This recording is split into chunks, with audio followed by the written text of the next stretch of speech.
तो आदाब, नमस्कार, गुड इवनिंग, सत श्री अकाल। एक बार फिर आप तमाम लोगों का स्वागत है क्राइम तक की कहानी के इस एपिसोड में। उम्मीद है पूरी फैमिली अच्छी होगी, अपना ख्याल रख रही होगी। कल ही मैं ये कहानी सुनाना चाहता था, लेकिन कल फाइव आइज और फिर निज्जर जो अपडेट थी उसके बारे में सुनाना ज़रूरी था। तो खैर, आज अभी तक दिल्ली पुलिस के हिसाब से एक और था जो कैश वैन में चोरी हुई थी दिल्ली में, उसको कहा जाता था कि सबसे बड़ी चोरी है दिल्ली की। लेकिन लास्ट 24 सितंबर की रात जो कुछ दिल्ली में एक ज्वेलरी शॉप में हुआ, शायद वो दिल्ली की हिस्ट्री की अब तक की सबसे बड़ी चोरी है, सबसे बड़ी। ये मनी हाइस्ट जब से सीरीज आई उसके बाद से लोगों की दिलचस्पी चोरियों में और इन चीज़ों में भी काफ़ी बढ़ गई है। तो मनी हाइस्ट आप में से ज़्यादातर लोगों ने देखी रखी, मेरी फेवरेट सीरीज। किस तरीके से उस चोरी की प्लानिंग की जाती है, प्रोफेसर कदम कदम पर एक एक चीज़ को लेकर, वो मनी हाइस्ट की एक तरह से खासियत थी। जो दिल्ली में ये चोरी हुई है, इसमें चोरों ने, मुझे लगता है, पता नहीं अभी तक तो पकड़े नहीं गए और उनसे कुछ पूछताछ भी नहीं हुई जब पकड़े ही नहीं गए। मुझे लगता है कहीं ना कहीं जब वो कभी ना कभी तो पकड़े जाएंगे, तो ये बात ज़रूर आएगी कि मनी हाइस्ट उन्होंने भी देखी होगी, क्योंकि जिस तरीके से इस चोरी को अंजाम दिया गया है वो सारे आइडियाज़ लगभग मुझे लगता है वहाँ से कहीं ना कहीं लिए गए। दिल्ली में एक हज़रत निज़ामुद्दीन इलाका है, आप बड़ा फेमस है, वहाँ दरगाह सभी लोग, बहुत सारे लोग जानते होंगे। उसी निज़ामुद्दीन से थोड़ी दूरी पर भोगल एक इलाका है, ये पूरा इसका नाम ही भोगल है। और इसी भोगल इलाके में उस पूरे एरिया का एक सबसे बड़ा ज्वेलरी शॉप है जिसका नाम है उमराव ज्वेलरी शॉप। तो ये उस इलाके का कहते हैं कि सबसे बड़ा ज्वेलरी शॉप है, लास्ट 75 सालों से है ये।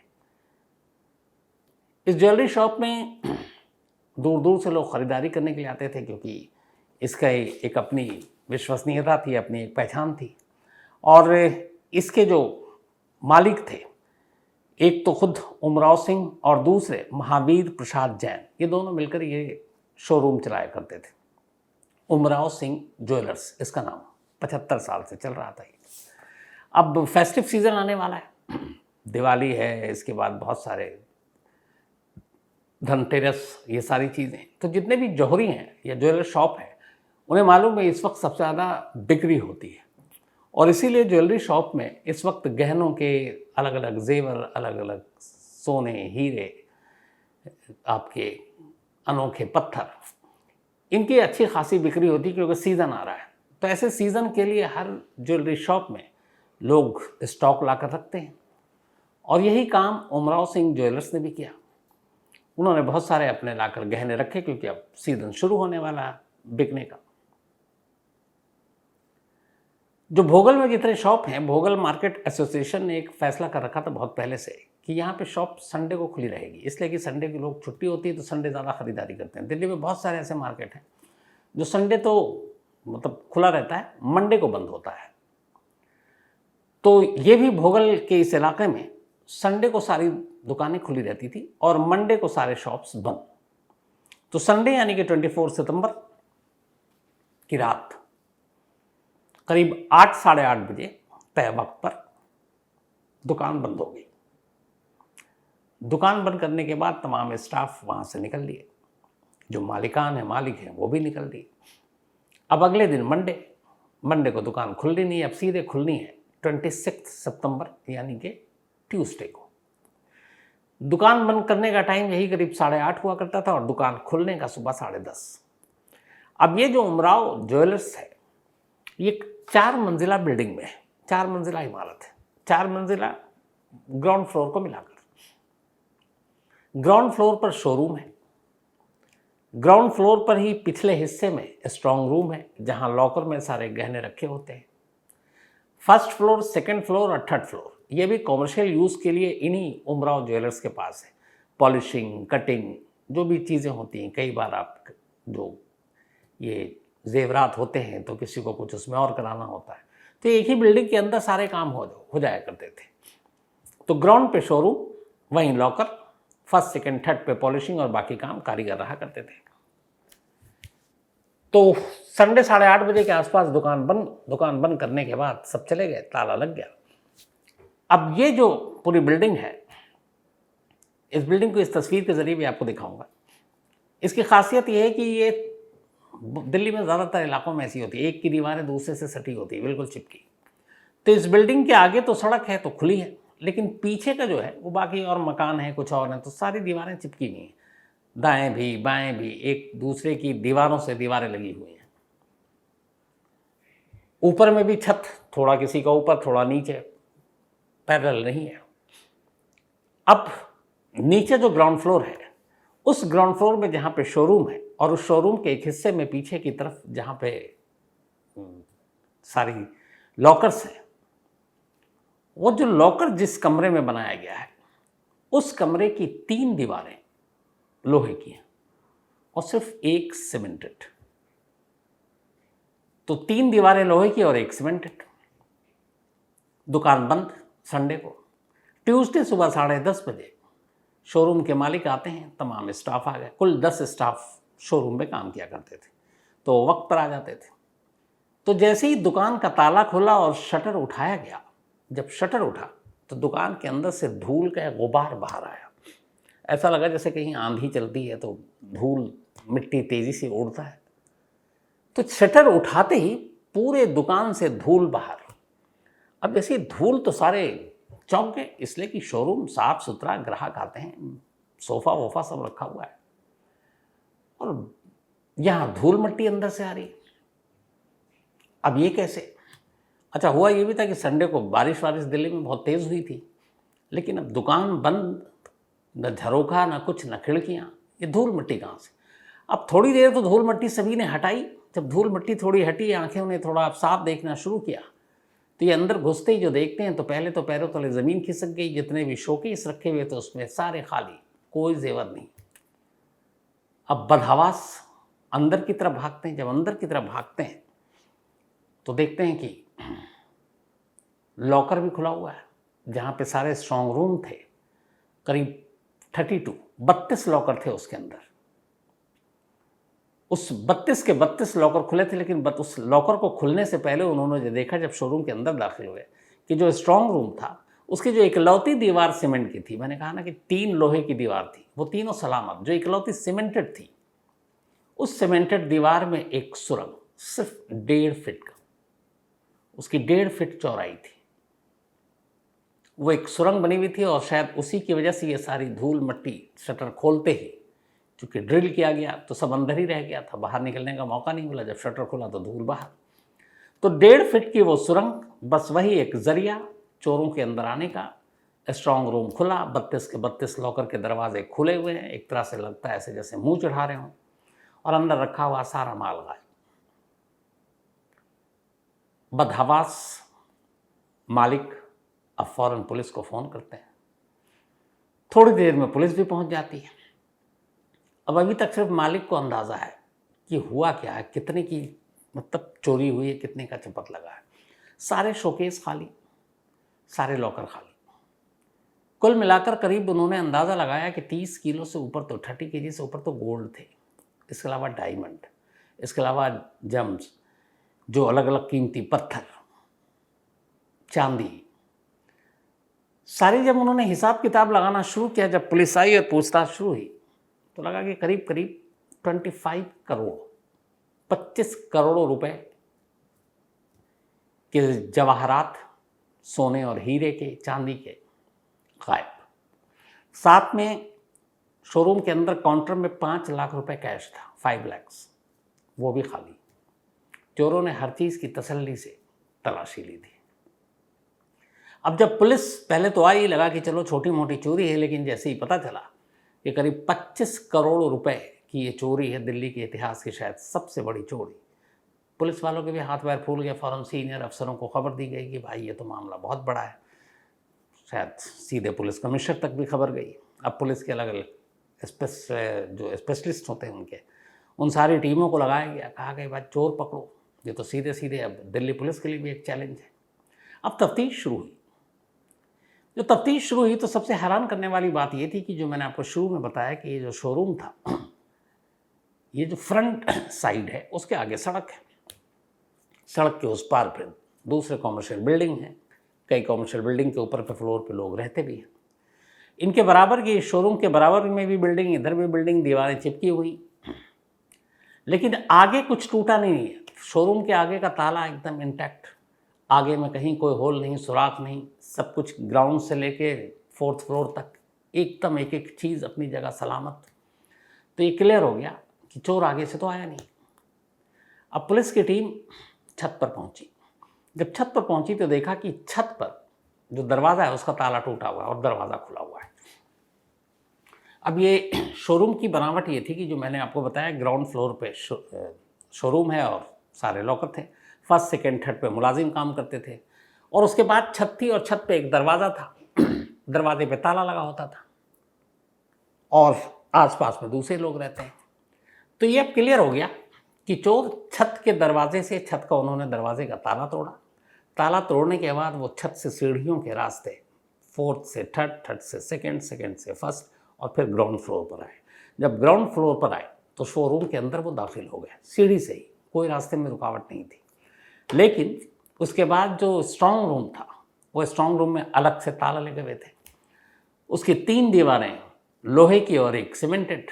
उन्होंने कहा कि यही सबसे कमज़ोर कड़ी है। अपने साथ ड्रिल मशीन से लेके कटर, जितनी भी चीज़ें हैं वो सब लेकर आए थे।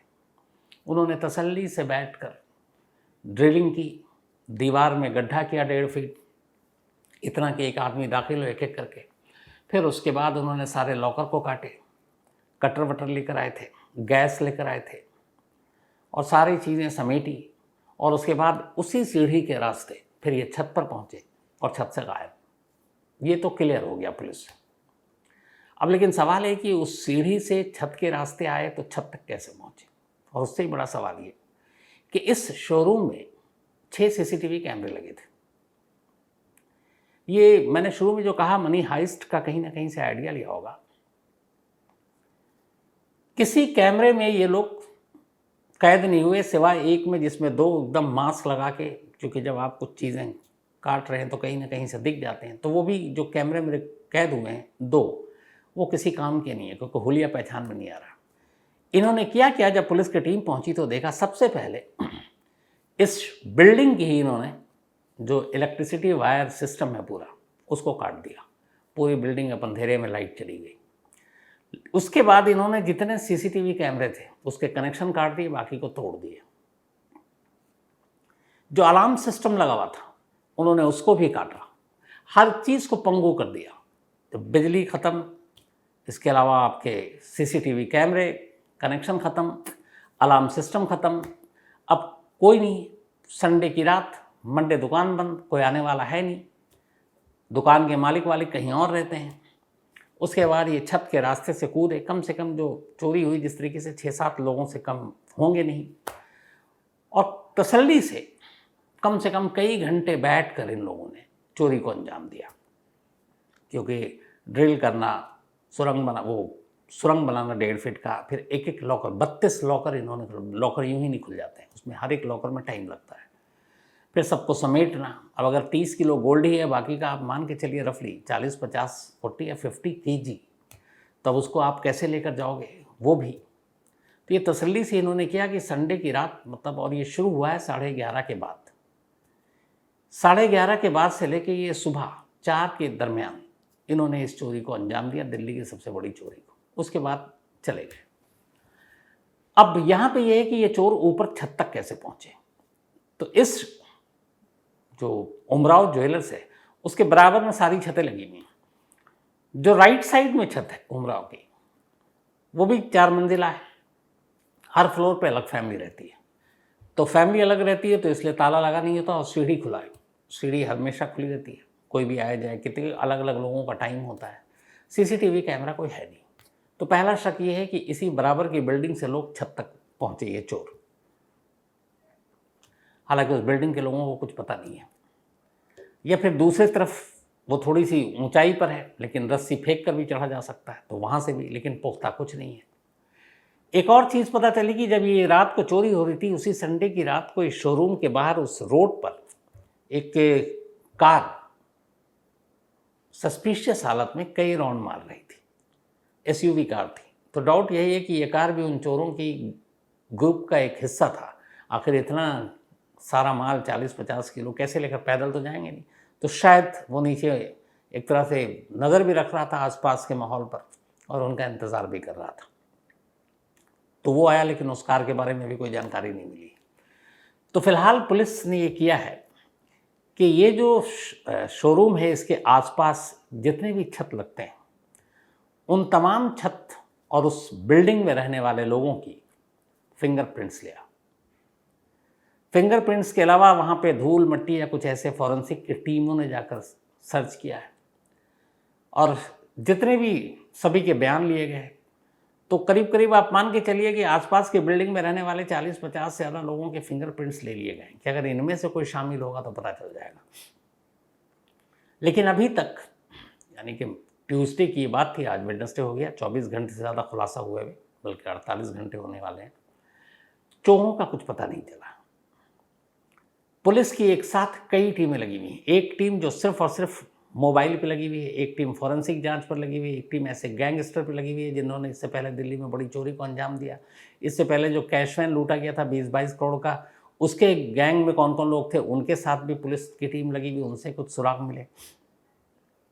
24 सितंबर की रात इस भोगल के उमराव ज्वेलर्स के इर्द गिर्द कितने मोबाइल एक्टिव थे, उसके ऊपर एक टीम लगी हुई है।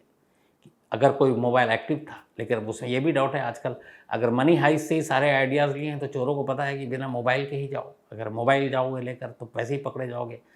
तो पुलिस का भी यही है कि शायद ना हो, लेकिन कोशिश जारी है।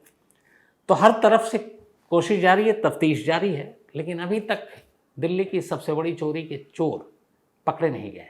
और जैसे ही पकड़े जाएंगे, जो ये अपनी कहानी सुनाएंगे, मुझे लगता है वो कहानी सुनना ही चाहिए। और जैसे ही पता चलेगा और दिल्ली पुलिस इसे पकड़ेगी, मुझे उम्मीद है ज़रूर पकड़े जाएंगे, क्योंकि कहते हैं कि जिस चोरी या जिस डकैती में एक से ज़्यादा लोग इन्वॉल्व होते हैं, उसका खुलासा कभी कभी ना हो ही जाता है।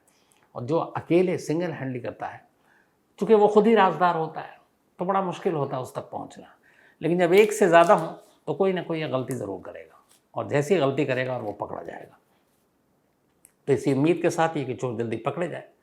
फिलहाल कहानी में इतना ही, लेकिन इस कहानी पर नज़र रहेगी, इसके फॉलोअप पर भी नज़र रहेगी, और जैसे ही कोई अपडेट होगा मैं आपको ज़रूर बताऊंगा।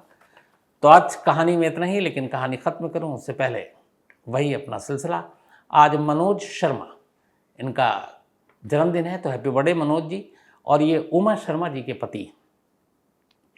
इसके अलावा रोशन, इनका भी आज जन्मदिन है, तो हैप्पी बर्थडे रोशन। और ये भेजा है मनीष यादव ने। साथ ही युविका, इनका भी आज जन्मदिन है, तो हैप्पी बर्थडे युविका। और ये डॉक्टर एडवोकेट अमनदीप, इन्होंने भेजा अमनदीप नंदलाल, तो डॉक्टर भी हैं और एडवोकेट भी हैं, अच्छा नाम है। साथ ही आरव शर्मा, इनका भी आज जन्मदिन है, तो हैप्पी बर्थडे आरव। और ये भेजा है रोशन, मैंने आपको परसों बताया था कि थोड़े पावर ऊपर नीचे हो गए, तो इसलिए भी चश्मा बनने के लिए गया। ये सिर्फ हवाबाजी वाली चश्मा है, तो इसलिए इससे कोई फ़ायदा नहीं होता है। इसके अलावा कृतज्ञ दाहाल, इनका भी आज जन्मदिन है, तो हैप्पी बर्थडे कृतज्ञ। और ये भेजा है कल्पना जी और विष्णु प्रसाद नेपाल से। साथ ही श्रुति का भी आज जन्मदिन है, श्रुति प्रधान, तो हैप्पी बर्थडे श्रुति।